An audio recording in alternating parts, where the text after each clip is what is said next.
नमस्कार दोस्तों। हम यूपीएससी मेंस 2020 के मॉडल आंसर की चर्चा कर रहे थे। उसी कड़ी में ये मेरा जीएस फेस्ट का तीसरा लेसन है। इससे पहले मैंने जीएस फेस्ट के ज्योग्राफी के जो क्वेश्चन थे वो उनके मॉडल आंसर तैयार किए थे, आप लोगों के साथ साझा किए थे। इसके बाद में ज्योग्राफी के कुछ क्वेश्चन और बचे थे जिनके मॉडल आंसर अभी इसी लेसन में बताने वाला हूँ। तो मॉडल आंसर आप पहले के वो लेसन में आप मेरी प्लेलिस्ट में जाकर वहाँ देख सकते हो। इसके अलावा मैंने इथिक्स के भी काफ़ी अच्छे मॉडल आंसर तैयार किए हैं, उसमें एक दो केस स्टडी भी बताई है और कुछ क्वेश्चन के आंसर भी बताए हैं। और आगे भी मैं जैसे जैसे समय मिलता है उस हिसाब से डेली आंसर राइटिंग का एक दो क्वेश्चन आप लोगों के साथ मैं शेयर करता रहूँगा। तो आप इन लेसन को लाइक शेयर और चैनल अभी सब्सक्राइब नहीं किया तो सब्सक्राइब जरूर करना और बेल आइकन दबाना ताकि आपको समय पर ये लेसन मिल पाए। तो हम शुरू करते हैं कि किस प्रकार एक अच्छा मॉडल आंसर तैयार कर सकते हैं। और इसमें आप लोगों को चिंता करने की ज़रूरत नहीं कि कमेंट बॉक्स में काफ़ी एस्पिरेंट ये बोल रहे हैं कि यार ऐसा आंसर हम तो नहीं लिख पा रहे हैं। तो उसमें चिंता करने की आपको बिल्कुल भी आवश्यकता नहीं है। आप क्या कर सकते हो कि एक बार आपका सिलेबस अच्छा हो जाए, मतलब सिलेबस अच्छा हो जाएगा, आपने सभी सब्जेक्ट पढ़ लिए हैं, उसके बाद में इंटीग्रिटी के साथ आप उन सबको मिलाकर फिर आंसर लिखते हो ना, तो वो आंसर अच्छा माना जाता है। इसके अलावा करंट अफेयर अच्छे पढ़ सकते हो, आप न्यूज़पेपर उनको ऐड कर सकते हो नोट्सों में, तो उस हिसाब से आपके आंसर अच्छे हो जाएंगे। और यहाँ पर जो मैं आंसर बता रहा हूँ तो वो मैं खुद उनको प्रिपेयर कर रहा हूँ, ऐसा नहीं कि मैं बिना देखे ही इनको मतलब लिखना शुरू कर देता हूँ। मेरा कहने का मतलब यहाँ पर जो आंसर मतलब बताने का यही उद्देश्य है कि आप है ना कैसे आंसर के स्ट्रक्चर को सही रखते हो ना। आंसर की मतलब प्रस्तावना में क्या लिखना है, बॉडी पार्ट में क्या लिखना है और कंक्लूजन पार्ट में क्या लिखना है। तो ऐसा मॉडल आंसर यदि आप प्रैक्टिस करते हो ना तो फिर रियल एग्जाम में ऐसे मॉडल आंसर लिखे जा सकते हैं। ऐसी बात नहीं है कि नहीं लिखे जा सकते, मेरे भी काफ़ी अच्छे मार्क्स आए हैं। 3 बार मुझे इंटरव्यू कॉल आई, इसका इंटरव्यू कॉल हुआ है, तो आप कह सकते हो कि मेरा अच्छा अनुभव है, तो वो अनुभव निश्चित रूप से आप लोगों के काम आएगा। तो चलिए शुरू करते हैं। आज का जो क्वेश्चन है कि हिमालय के हिमनदों के पिघलने का भारत के जल संसाधनों पर दूरगामी प्रभाव क्या होगा। तो सबसे पहले आपको क्या करना चाहिए, जब भी कोई क्वेश्चन दिखे क्वेश्चन को आप तोड़ो। कि जैसे इस क्वेश्चन को हम तोड़ते हैं कि हिमालय के हिमनदों की चर्चा चल रही है और ये पिघल रहे हैं, साथ में भारत के जल संसाधनों पर इनके दूरगामी प्रभाव पूछे हैं, मतलब लॉन्ग टर्म में इनके क्या प्रभाव होने वाले हैं। तो कुछ स्टूडेंट्स ये की टर्म पढ़ते नहीं है तो उनको मतलब शॉर्ट टर्म को ज़्यादा बताने लगते हैं या फिर लॉन्ग टर्म के बारे में उतना अच्छा एक्सप्लेन नहीं कर पाते हैं।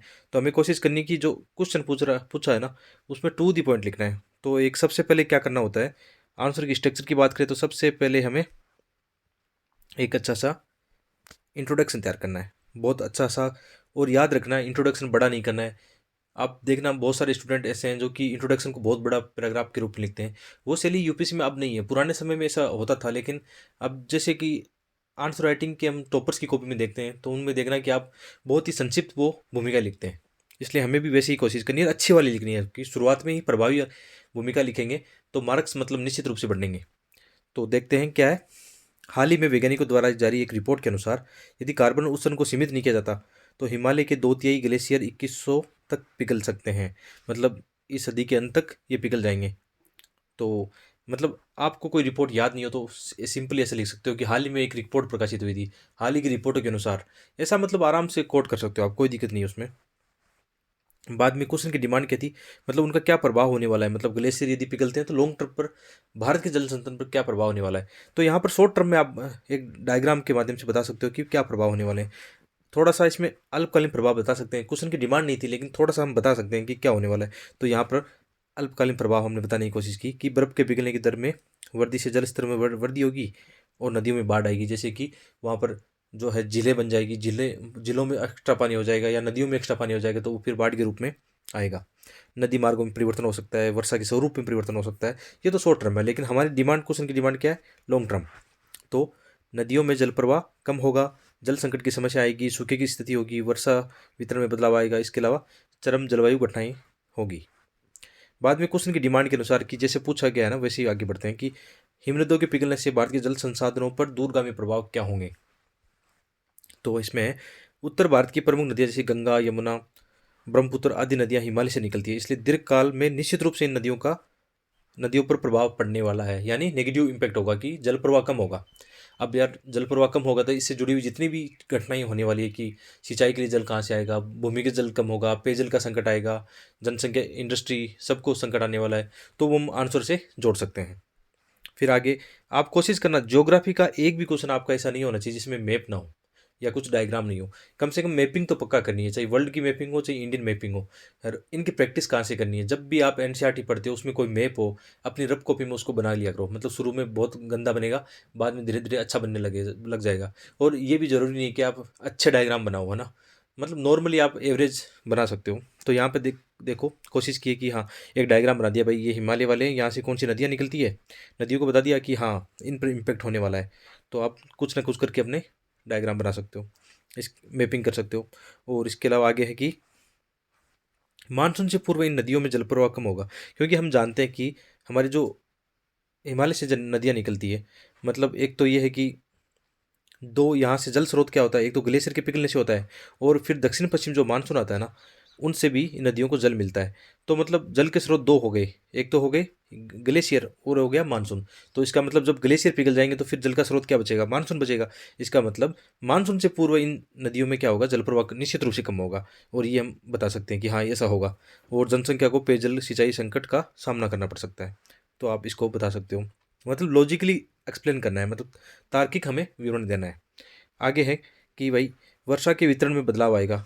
आजकल हम देख रहे हैं कि चरम जलवायु घटनाएं हो रही है, फिर है ना, कहीं वर्षा कम समय में, देखना कम समय में ज़्यादा बारिश हो रही है या कहीं सूखा हो रहा है, तो ऐसी घटनाएं बढ़ेगी। तो इसका मतलब बाढ़ और सूखे की परिस्थितियां निश्चित रूप से दिखाई देगी। और ग्लोबल वार्मिंग से ग्लेशियर के साथ साथ हमारे वायुमंडल यानी जलवायु जलवायु और जो मानसून है या जो भी गतिविधियाँ उन पर निश्चित रूप से इम्पेक्ट होगा। तो इसके कारण कृषि संकट होगा। इसके अलावा भारतीय मानसून पर प्रभाव, जल संकट की संभावनाएं, मतलब इसमें भूमिगत जल समस्याएं आ सकती है। थोड़ा सा यहाँ एक दो मतलब पॉइंट रिपीटेशन हुआ है, तो कोशिश ये करना है कि पॉइंट को उतना रिपीटेशन नहीं करना है, आपको अलग अलग विविधता में बताना है। इसके अलावा क्या हो सकता है कि जलीय चक्र में बदलाव किसके कारण चरम जलवायु की घटनाएं हो सकती है। इन घटनाओं में से भारत में सामाजिक, आर्थिक, राजनीतिक, पर्यावरणीय काफ़ी संकट पैदा हो सकते हैं। शॉर्ट में चाहो तो आप एक जैसे ऐसा फ्लो चार्ट है ना, वैसे इन फ्लो चार्ट को आप संकट को बता सकते हो कि कौन से प्रभाव होने वाले हैं, बता सकते हो। वैसे क्वेश्चन की डिमांड ये है कि 150 वर्ड में लिखना है, इसलिए ज़्यादा यहाँ पर संभावनाएं कम है, क्योंकि नॉलेज हमारे पास बहुत सारा है। अब उनको कम शब्दों में व्यक्त करना है, तो आपके लिए उसके लिए क्या होगा, अच्छी आंसर राइटिंग प्रैक्टिस चाहिए घर पर, और बहुत अच्छी वाली चाहिए उसमें। और आप ये देख रहे हो कि क्वेश्चनों का पैटर्न देखना आप, कि यहाँ पे देखने से लगता है बहुत ईजी है, लेकिन ईजी नहीं होते हैं, क्योंकि वहाँ पर हमें 20 क्वेश्चन 3 घंटे में लिखने होते हैं। तो आप देख सकते हो माइंड सेट कैसा होता है। दिन में 2 पेपर होते हैं, लगातार दूसरे दिन भी पेपर होते हैं। तो मतलब अच्छे विचार, अच्छे आपके मतलब है ना, आपकी अच्छी स्टडी के बावजूद भी आपने यदि अच्छी आंसर राइटिंग नहीं की है, तो उसको आप है ना वहाँ पे कागज़ पे व्यक्त नहीं कर पाओगे। तो ये ध्यान रखना है आपको। ज़्यादा से ज़्यादा आप ये कर सकते हो कि डेली एक दो आंसर की प्रैक्टिस आप न्यूज़पेपर से कर सकते हो, ओल्ड पेपर से कर सकते हो, या कोई ऑनलाइन प्लेटफॉर्म है जैसे इनसाइट है, इनसाइट पर डेली जो आता है सिक्योर वाला, वहाँ से आप आंसर राइटिंग कर सकते हो। थोड़ा सा इसमें समाधान बताने की कोशिश की। देखो मेरा ये बार बार कहना है कि आंसर में कई बहुत सारे ऐसे आंसर होते हैं जिसमें क्वेश्चन होते हैं जिनमें समाधान नहीं पूछते हैं, लेकिन मेरी ये कोशिश होती है कि मैं अपने आंसर में समाधान बताने की कोशिश करता हूँ। मेरी ही नहीं होती, सभी टॉपर्स की आप कॉपी देखना आप, है ना, उनके कहीं नहीं कहीं उनके आंसर में एक समाधान भी शामिल होगा। तो आप कोशिश करना कि अपने आंसर में थोड़ा सा समाधान भी एड्रेस करना, ताकि थोड़ा सा एक ऐसा लगे कि हाँ मतलब एक समस्याओं के मतलब समाधान आपके पास है। आप मतलब एक सिविल सेवा में जाने योग्य एक कैंडिडेट हो। तो इसमें देखेंगे समाधान क्या हो सकते हैं। तो इसमें समाधान ये हो सकते हैं कि जैसे कि पेरिस जलवायु समझौता है, तो वहाँ पर ऐसे मतलब कार्बन उत्सर्जन कम करने के प्रयास किए गए हैं। इसके अलावा आईपीसी समय समय पर क्या करती है, मतलब ऐसी रिपोर्ट जारी करती है, पूरे विश्व को जागरूक करती है इस बारे में कि हमें ऐसे कदम उठाने चाहिए।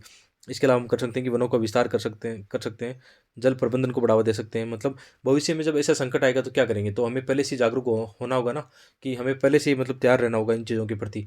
क्योंकि जलवायु परिवर्तन केवल मानवीय गतिविधियों से नहीं हो रहा है, ये तो एक मतलब प्रकृति के अनुसार भी होता है कि जलवायु परिवर्तन होता रहता है, कभी हिमयुग आता है, कभी गर्म युग आता है। तो मतलब मानव के जो एस्पेक्ट है जो कि जलवायु परिवर्तन को प्रभाव डालते हैं, तो उनको तो हम कंट्रोल कर सकते हैं, लेकिन प्रकृति को तो हम नियंत्रण नहीं कर सकते ना। कि प्रकृति के अंदर तो हिमयुग और गर्मयुग की घटनाएं मतलब कभी काफ़ी लाखों सालों के बाद घटती रहती है। तो उसके हिसाब से तो हम क्या कर सकते हैं, अब हमारे को अनुकूल बना सकते हैं कि हम ऐसी विज्ञान और प्रौद्योगिकी का आविष्कार कर सकते हैं कि इन समस्याओं से अपने निपट सकें। तो कृषि पारितंत्र में बदलाव कर सकते हैं, आपदा प्रबंधन के लिए पहले से हम तैयार रह सकते हैं। तो समाधान भी आपने बताने की कोशिश की। लास्ट में अच्छा सा आपको निष्कर्ष लिखना है। देखो मतलब आप अच्छा, आपका मतलब शुरुआत अच्छी होगी ना, प्रस्तावना अच्छी होगी ना, तो फिर आप अच्छे मतलब एग्जामिनर को आप अपने आंसर में इंगेज कर रहे हो। और लास्ट में जब एग्जामिनर नंबर देता है ना, मतलब मार्क्स देता है क्वेश्चन में किसी, तो उस क्वेश्चन में आप देखना कि लास्ट में अच्छा लिखा हुआ ना होगा ना, तो एग्जामिनर के मतलब आप जानते हो उनकी माइंड सेट पर आप अच्छा प्रभाव डालते हो, तो वहाँ पे फिर अच्छे मार्क्स आ सकते हैं। इसलिए अच्छा कंक्लूजन होना बहुत ज़रूरी है। तो अतः कहा जा सकता है कि समय रहते यदि वैश्विक तापन जैसी समस्याओं का समाधान नहीं निकाला जाता, तो हिमालय सहित विश्व के अन्य हिमनदों के पिघलने से नकारात्मक प्रभाव आएंगे। और ऐसे क्वेश्चनों में आप आना चाहो तो चेतावनी देते हुए अपने आंसर को कंक्लूड कर सकते हो, कि चेतावनी देते हुए कि यदि ऐसा हमने नहीं किया तो इसके परिणाम हमें भुगतने पड़ सकते हैं, नेगेटिव इम्पैक्ट हो सकता है। तो चलिए ये क्वेश्चन था। आगे ये 150 वर्ड वाला क्वेश्चन था। तो यहाँ पे आप जैसे वर्ड देखोगे ना, थोड़े से ज़्यादा हो सकते हैं, कि 150 की बजाय 160 70 80 हो सकते हैं। तो उसमें इतना मतलब आपको चिंता नहीं करनी है। जब हम लिखते हैं तो वर्ड कौन गिनता है यार, उससे कोई फर्क नहीं पड़ता कि आपने 150 की बजाय 140 लिखा है, 170 लिखा है। बस अच्छा सा आंसर, आपको 2 पेज वहाँ पर खाली मिलते हैं। 150 वर्ड वाले में आपके पास 2 पेज खाली आते हैं, और जो 250 वर्ड वाले हैं ना, उसमें 3 पेज आपके पास खाली आते हैं। तो आप लगभग कोशिश करना 1.5 पेज में आप अपने आंसर को कंक्लूड करो। और जो बड़े क्वेश्चन है, मतलब 15 मार्क्स वाले, 250 वर्ड वाले, उसमें आप मतलब 2.5 पेज में उसको लगभग लिखने की कोशिश कर सकते हो। तभी मतलब आप पूरे क्वेश्चन अटेम्प्ट ले पा सकते हो। मतलब ऐसा नहीं कि पूरा पेज खाली है तो पूरा भर दिया, 2 2 पेज भर दिया आपने। कोशिश करनी है कि मतलब अच्छा सा आंसर आप मतलब अच्छे शब्दों में लिख पाओ। अगला क्वेश्चन है 250 वर्ड वाला। तो इसमें हम बात करते हैं कि नदियों को आपस में जोड़ना, सूखा, बाढ़, इसके अलावा जो जल परिवहन की समस्याएं हैं जैसी बहुआयामी मतलब समस्याओं को एक व्यवहारिक समाधान दे सकता है। इसका आलोचनात्मक परीक्षण करना है। और जब भी है ना टेल वर्ड ये हो ना कि आलोचनात्मक परीक्षण कीजिए, तो उसमें कोशिश ये करनी है कि दोनों बता दें, तर्क और वितर्क, मतलब पक्ष में तर्क देने हैं और मतलब इसके विपक्ष में भी कुछ तर्क देने हैं। मतलब दोनों चीज़ें साथ लेके चलनी है, कि भाई ये नदी जोड़ो योजना है ना, मतलब लाभदायक है, निश्चित रूप से लाभदायक है भाई, पॉजिटिव चीज़ है। लेकिन कुछ ना कुछ इसके नेगेटिव इम्पैक्ट भी होंगे। आलोचक या मतलब जो पर्यावरण विशेषज्ञ है वो भी ये बोलते हैं ना कि भाई नदी जोड़ो परियोजना मतलब अव्यवहारिक योजना है। तो उनके कुछ पॉइंट हम डाल सकते हैं। तो कोशिश करनी है अच्छा सा आंसर हम यहाँ पे प्रस्तुत कर पाएँ। तो बढ़ते हैं आगे। अच्छा सा इंट्रोडक्शन इसमें भी रखना है कि हाल ही में चरम जलवायु घटनाओं के कारण देश के एक हिस्से में कम समय में अधिक बाढ़ व दूसरे हिस्से में सूखे की समस्याएं और बढ़ती जनसंख्या उद्दीकरण के लिए सतत जलापूर्ति हेतु नदी जोड़ी परियोजना एक मतलब अच्छी बात है। और इस पर भारत के अंदर फ्रेमवर्क बनने लगा है, या इन पर चर्चा होने लगी है। तो इस प्रकार हम इंट्रोडक्शन लिख सकते हैं। बाद में ये देखते हैं कि इसमें नदियों को आपस में जोड़ने के पक्ष में तर्क क्या हो सकते हैं। और वही देखो यार ना, एक मैप तो डालना ज्योग्राफी का क्वेश्चन विदाउट मैप है ना अच्छा नहीं लगता। तो आपको मैपिंग तो करनी है, डालना ही डालना। कि हो सकता है आपको इस क्वेश्चन में आपको 5 नंबर मिले, 6 नंबर मिले, तो लेकिन जब मैप बनाओगे ना आप, तो मेरी वादा है आपसे कि आधा 1 नंबर आपसे और उससे एक्स्ट्रा होगा पक्का। और यही तो करना है हर एक पेपर में। यदि आप आधा या 1 मार्क्स ज़्यादा लेते हो ना हर एक क्वेश्चन में, तो आपके हर एक पेपर में 20 मार्क्स बढ़ जाएंगे। तो यही तो कट ऑफ रहती है फिर, छोटे छोटे मार्क्स से मिलकर कट ऑफ। तो आपको इस चीज़ों का ध्यान रखना है। आगे हम पढ़ते हैं कि अब इसके देखो क्वेश्चन की डिमांड क्या थी, आलोचनात्मक परीक्षण करना है। तो इसके हम पहले सबसे पहले क्या करेंगे, जोड़ने के पक्ष में तर्क देंगे। तो तर्क क्या हो सकते हैं, अच्छे तर्क देंगे कि मानसून के दौरान गंगा, ब्रह्मपुत्र तथा उसकी सहायक नदियों में भयंकर बाढ़ व जनजीवन व जैव विविधता को नुकसान से निपटने हेतु नदी जोड़ो परियोजना एक अहम कदम हो सकता है। और इसके बाद में है कि देश में सतत व समावेशी विकास के लिए कृषि, औद्योगिक, जलापूर्ति, सस्ता नदी जलमार्ग आदि हेतु नदी जोड़ो एक व्यवहारिक कदम है। देश के सूखाग्रस्त क्षेत्रों में पेयजल व सिंचाई योजनाओं के विकास, जैसे उदाहरण के लिए केन बेतवा नदी जोड़ो परियोजना बुंदेलखंड के क्षेत्र में क्या करेगी, वहाँ पर सिंचाई योजना और पेयजल को बढ़ाएगी। तो इससे क्या होगा, जैसे बुंदेलखंड जो एरिया ना सूखा एरिया है, वहाँ पे जैसे केन बेतवा को इंटरलिंक किया जा रहा है। तो ये ऐसा हो सकता है। ऐसा एग्जाम्पल आप इसमें केस स्टडी के रूप में बता सकते हो। अच्छा सा आपके पास कोई केस स्टडी हो ना, वो बता सकते हो। जैसे इस वाली केस स्टडी हो सकती है, इसका वहाँ पे आप एक मैप बना सकते हो पास में ही, कि ये बुंदेलखंड से मतलब केन और बेतवा को जोड़कर वहाँ पे ऐसा मतलब पेयजल के लिए इसलिए प्रयास किया जा रहा है। तो बता सकते हो। इसके अलावा फिर क्या है कि जल ऊर्जा के रूप में सस्ती व स्वच्छ ऊर्जा प्राप्त हो सकती है। कि नदियों और नहरों का विकास जब होता है तो उनके ऊपर हम सौर ऊर्जा के उपकरण लगाए जा सकते हैं। आजकल ऐसा प्रयास भी किया जा रहा है। साथ ही साथ इसमें क्या होगा, जल वाष्पीकरण होने से भी बचा सकते हैं। इसके अलावा वनों के विस्तार में भी वृद्धि होगी, क्योंकि जब एक क्षेत्र में जहाँ पर पेयजल की या पानी का जब संकट आता है ना, स्पेशली हम देखते हैं कि ग्राउंड वाटर क्राइसिस भी आता है, तो वहाँ पर वहाँ के जो पेड़ पौधे हैं ना, उनको नुकसान होने लगता है। तो यदि हम सिंचाई व्यवस्था को बढ़ाते हैं, नदियों को आपस में जोड़ते हैं, तो कहीं न कहीं जैव विविधता का विस्तार होने वाला है, उनका संरक्षण हो सकता है, कार्बन उत्सर्जन में कमी आ सकती है। तो आप देखो इन पैरा में इंटरकनेक्ट कैसी चीज़ें हैं ना, कि वनों का विस्तार होता तो क्या होगा, जैव विविधता को फायदा होगा, जैव विविधता का संरक्षण होगा। इससे क्या होगा, कार्बन उत्सर्जन में कमी आएगी। इससे क्या होगा, इससे पेरिस जलवायु समझौता और जो हमारे एसडीजी लक्ष्य हैं जो 2030 तक हमें प्राप्त करने हैं, उनको समय पर हम पूरा कर सकते हैं। तो आप देखना लाइन कितनी इंटरकनेक्टेड है। और मतलब विचार है ना वो काफ़ी अच्छे हैं, अच्छे वर्ड आपने इस्तेमाल किए। तो कोशिश ये करनी है कि अच्छे अच्छे वर्ड है ना, फिर आप उनको अंडरलाइन जरूर करना। कई स्टूडेंट्स की ये समस्या रहती है कि वो आंसर तो बहुत अच्छे लिखते हैं, लेकिन जो अच्छी चीज़ें हैं ना उनको अंडरलाइन नहीं करते हैं। तो मेरे मेरी ये कोशिश होगी कि आप मतलब ज़्यादा से ज़्यादा जो अच्छे वर्ड लिखते हो ना, पूरी लाइनें नहीं करनी है, जो अच्छे वर्ड लिखते हो उनको अंडरलाइन करो। इसके अलावा अन्य लाभ क्या हो सकते हैं? अन्य लाभ हो सकता है कि हमारे टूरिज्म को फ़ायदा होगा। ऐसी टूरिज्म मतलब स्पोर्ट ऐसे विकसित किए जा सकते हैं। इसके अलावा भारतमाला, सागरमाला, आत्मनिर्भर भारत, लोकल फॉर वोकल, जो अभी योजनाएं जो वर्तमान में चल रही है ना, उन योजनाओं को भी आप इनसे कनेक्ट कर दो। उससे बहुत फ़ायदा मिलता है कि आप मतलब कहीं ना कहीं एग्जामिनर को ये लगता है कि आप इन चीज़ों को मतलब जुड़े हुए हो, क्योंकि बाद में जाकर इन्हीं में तो हमें काम करना है कि सरकारी योजनाओं के लिए हमें काम करना है, नीति निर्माण में काम करना है। तो ऐसी चीज़ों को आप अपने आंसर में डाल दिया करो। इसके अलावा विपक्ष में तर्क क्या हो सकते हैं कि योजना मतलब इसके फ़ायदे फ़ायदे तो एक तरफ है, लेकिन नुकसान भी तो है कि क्या ये मतलब फ़ायदेमंद सौदा है? तो कई हम देखते हैं कि जब भी डिबेट आती है तो उसमें मतलब काफ़ी ऐसे विद्वान होते हैं जो इस बारे में तर्क देते हैं कि अभी ये योजना मतलब उतनी लाभदायक नहीं है। तो हम कह सकते हैं कि आलोचकों के अनुसार ये परियोजना जल विज्ञान व भू स्थलाकृति दृष्टिकोण से अव्यवहारिक है, क्योंकि इससे चट्टानी संरचनाओं आदि पर प्रभाव पड़ सकता है। कैसे? कि देखो, नदियाँ जो बहती हैं ना वो एक अपने ढाल के अनुसार बहती है। तो हम क्या कर सकते हैं, हम ऐसी कोशिश करते हैं कि हम चट्टानों को तोड़कर या नदियों को ऐसे विकास करते हैं कि ढाल के विपरीत बनाने की कोशिश करते हैं। तो हो सकता है वहाँ की चट्टानी जो स्थलाकृति संरचना है उनमें कहीं न कहीं नेगेटिव इम्पैक्ट हो, उसकी वजह से अन्य आपदाएँ आ सकती हैं। तो इनका भी हमें ध्यान रखना होगा। इसके अलावा जैसे हम जानते हैं कि पर्यावरण पारिस्थितिक तंत्र पर नकारात्मक इम्पैक्ट हो सकता है। जैसे कि हम जानते हैं कि एक नदी पारितंत्र है, उसकी एक विशेष बायोम या पारितंत्र होता है। जैसे हम बात करें कि गंगा की डॉल्फिन है, तो वो एक विशेष पारितंत्र, क्लाइमेट और जलवायु या तापमान उसमें पाई जाएगी। यदि इनके पानी को हम दूसरी नदियों से कनेक्ट करते हैं तो हो सकता है मतलब ऐसे जीव जंतु है वो विलुप्त होने लग जाएं। ऐसा हो सकता है मतलब। इसके अलावा आगे है कि नदियों को जोड़ने से राष्ट्रीय उद्यान, टाइगर रिजर्व अंडरलाइन जरूर करना अच्छी चीज़ों को, कि जैसे केन बेतवा के जोड़ने से क्या हुआ कि पन्ना टाइगर रिजर्व में कुछ समस्या ऐसी आई थी कि वहाँ पर इन्वायरमेंट जो इम्पेक्ट हुआ था, कुछ नेगेटिव इम्पेक्ट हुआ था, उसके बारे में चर्चा में रहा था। इसके अलावा सबसे बड़ी समस्या क्या होगी? भूमि अधिग्रहण को लेकर समस्या आएगी। स्थानीय लोगों के विस्थापन, इनसे जुड़े हुए संकट आ सकते हैं, क्योंकि जैसे हम जानते हैं कि जनजातियों के विस्थापन के काफ़ी मुद्दे अभी भी काफ़ी चर्चा में रहते हैं। तो उनके बारे में क्वेश्चन आप अपने आंसर में डाल सकते हो। इसके अलावा फिर लास्ट में है कि चरम जलवायु घटनाओं से अधिक वर्षा वाले क्षेत्रों में सूखा था, सूखा वाले क्षेत्रों में अधिक वर्षा की योजना ही। तो लेकिन इसमें ये हो सकता है कि भविष्य में ऐसा हो सकता है कि जहाँ से हम नदियाँ जोड़ रहे हैं और उन क्षेत्रों में सूखा पड़ जाए, और जहाँ पे सूखा है वहाँ पे मतलब क्या हो जाए, वहाँ पे ज़्यादा बारिश हो जाए।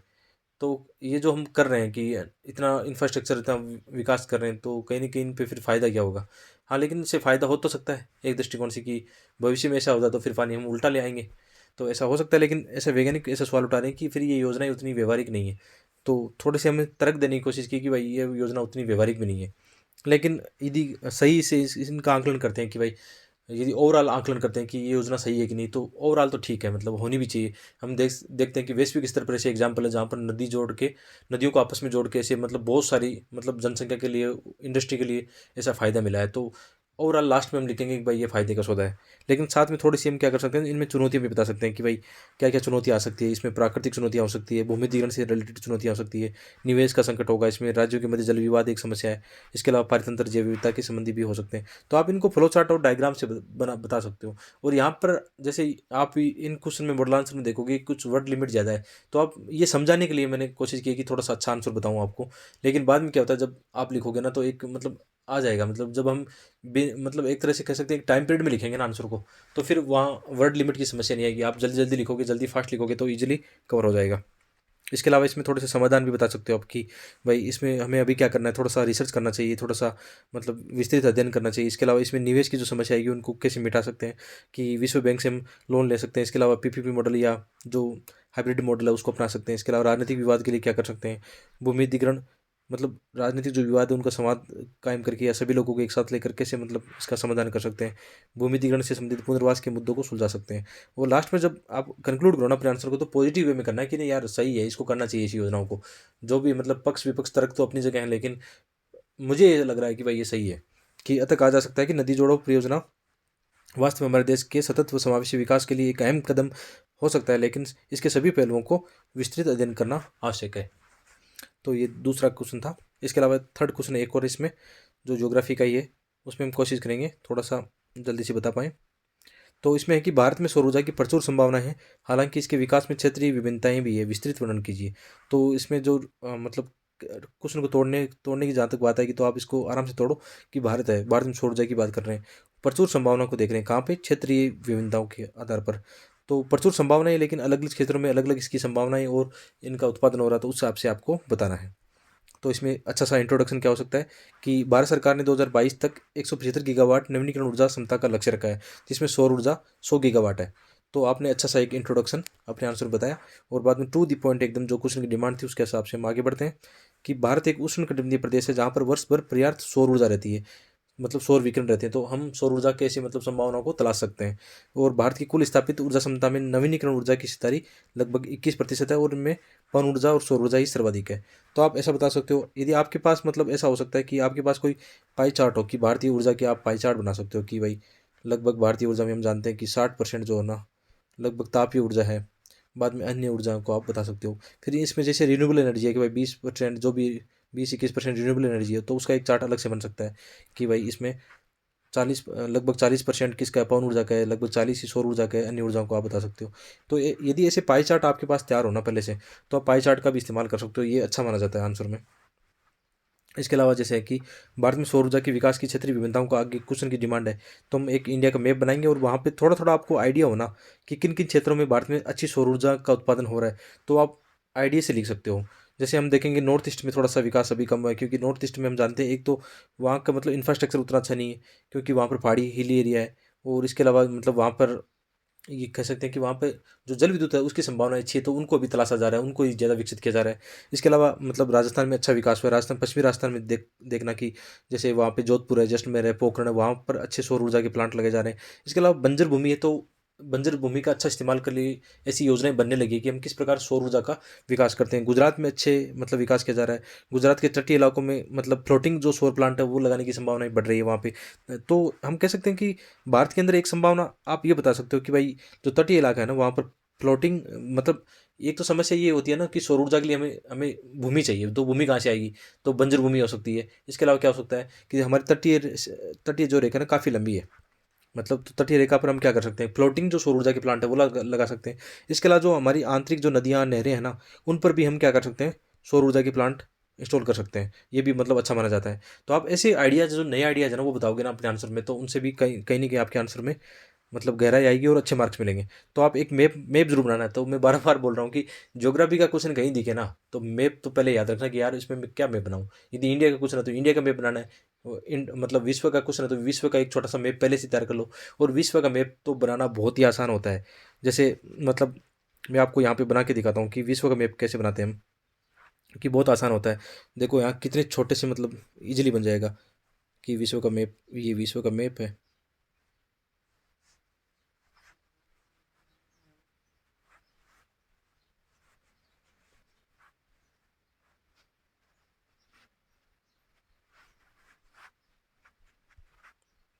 देखो कितने सेकंड लगेंगे, 10 से 15 सेकंड लगेंगे।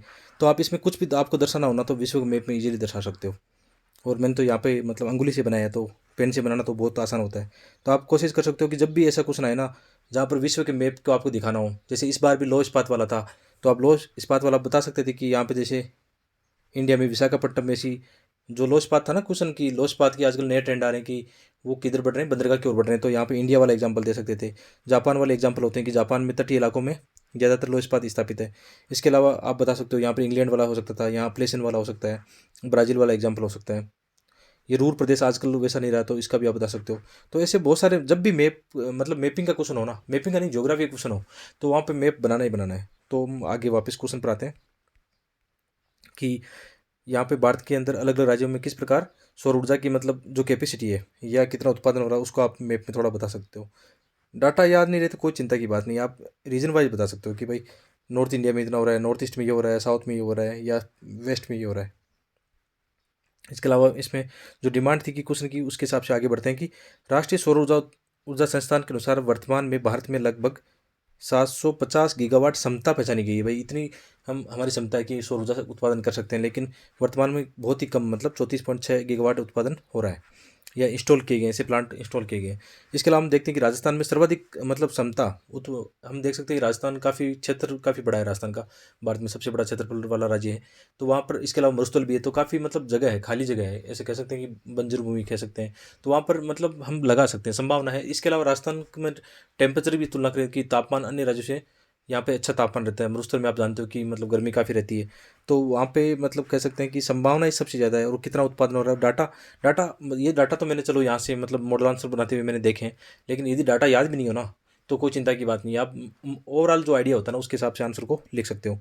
इसके अलावा जम्मू कश्मीर में संभावना है, आप महाराष्ट्र को बता सकते हो, मध्य प्रदेश में बता सकते हो, गुजरात में भी तटीय और मतलब इनको बता सकते हो। इसके अलावा गुजरात में नहरों वाला भी अच्छा विकास हुआ है कि वहाँ पर जो नहरें बनाई गई है ना, उन पर वो क्या कर रहे हैं, सौर ऊर्जा के प्लांट इंस्टॉल कर रहे हैं। तो ये अच्छे एग्जाम्पल है, ऐसे अच्छे एग्जाम्पल आप अपने आंसर में शामिल करा करो। दक्षिण भारत में हम जानते हैं कि जैसे अच्छे आजकल तो रोज़ अखबार में देखते हैं कि कुछ ना कुछ कहीं ना कहीं सौर ऊर्जा के प्लांट स्थापित किए जा रहे हैं। कि कर्नाटक में जैसे शक्ति स्थल है, मध्य प्रदेश में रिवा वाला है, वो बताया गया है। इसके अलावा तमिलनाडु है, आंध्र प्रदेश है, वहाँ पे भी ऐसे संभावनाएं हैं। इसके अलावा उत्तरी पूर्वी भारत में भी मतलब आप इसमें क्या रीजनल पूछा, तो रीजनल में आप कोशिश करना कि उत्तर दक्षिण पूर्व पश्चिम सबका थोड़ा थोड़ा ओवरऑल आइडिया बता सको। तो नॉर्थ ईस्ट में ये हो रहा है कि नॉर्थ ईस्ट में अभी उतना विकसित नहीं हो रहा, लेकिन आने वाले समय में मतलब वहाँ पे ऐसी योजना भी लागू की गई है कि ताकि जो उद्योगपति है ना, उनको काफ़ी छूट मिल रही है कि आप नॉर्थ ईस्ट के अंदर ऐसे प्लांट लगाओ, सौर ऊर्जा के प्लांट लगाओ, पवन ऊर्जा के लगाओ, या वहाँ की जो जल शक्ति है उसमें आप निवेश करो। तो ऐसी मतलब सब्सिडी या उनको इंसेंटिव देने के प्रयास किए जा रहे हैं, वो भी आप बता सकते हो। इसके अलावा सबसे बड़ी इसमें चुनौतियाँ क्या हो सकती है, जो चुनौतियों में हम देखते हैं मुख्य रूप से जैसे निवेश की समस्याएं हैं, कुशल मानव संसाधन का अभाव है, भूमि अधिग्रहण की समस्याएं हैं, सौर ऊर्जा पैनल की महंगा है, और लिथियम और कोबाल्ट। जैसे हम क्या करते हैं, इतने दिन क्या होता था, हम लिथियम और कोबाल्ट कहाँ से आयात कर रहे थे, चाइना से आयात कर रहे थे। बहुत ज़्यादा हमारा एक मतलब आयात बिल बन रहा था। इसके कारण हमारे जो कैड है मतलब करंट अकाउंट डेफिसिट है, उस पर भी काफ़ी दबाव बन रहा था। लेकिन हाल ही में हमने क्या किया कि हाल ही में हमने जैसे अर्जेंटीना और चिल्ली और जो वहाँ बोल्विया है, वहाँ से हमने, जैसे आपने कभी पढ़ा होगा कि वहाँ पे क्या है, मतलब लिथियम ट्राइंगल है वहाँ पे। जैसे वहाँ बोल्विया बोल्विया है, चिली और अर्जेंटीना, तो उनका एक क्षेत्र जहाँ पे मिलता है, वहाँ पे एक लिथियम ट्राइंगल है। तो वहाँ से हमने आयात करने की सोची है। हमने एक ऐसी नीति बनाई है वहाँ की सरकारों के साथ मिलकर कि वहाँ से हम लिथियम आयात कर पाएँ। लेकिन कल ही जैसे अखबार में हमने पढ़ा होगा, आप लोगों ने पढ़ा होगा कि कर्नाटक के एक क्षेत्र है वहाँ पे ना, मांड्या डिस्ट्रिक्ट में,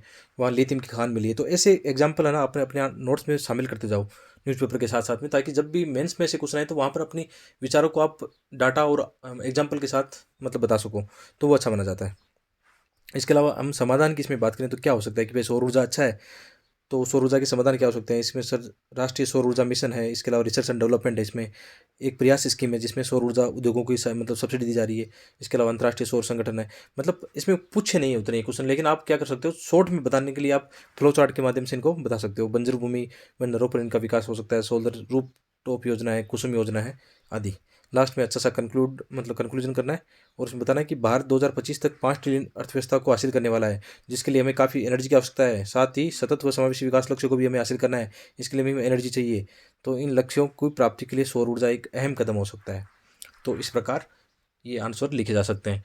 तो मेरी कोशिश होगी कि मैं डेली या 1-2 दिन बाद में जो भी अभी यूपीएससी मेंस के जीएस के पेपर लगे हैं, तो उनके थोड़े थोड़े करके मैं, जैसे भी मैं आंसर राइटिंग में भी करता हूँ, मुझे भी अगला एग्ज़ाम देना है, तो आंसर राइटिंग करके जो भी मैं अच्छे मॉडल आंसर बना पाता हूँ, वो जो न्यू एस्पिरेंट है उनको अब बहुत ज़्यादा आवश्यकता होती है आंसर राइटिंग की, किस प्रकार करें। काफ़ी कमेंट बॉक्स में मतलब ऐसे मैसेज भी आए हैं कि किस प्रकार हम आंसर राइटिंग करें। तो मैं लगातार ऐसे लेसन बनाता रहूँगा।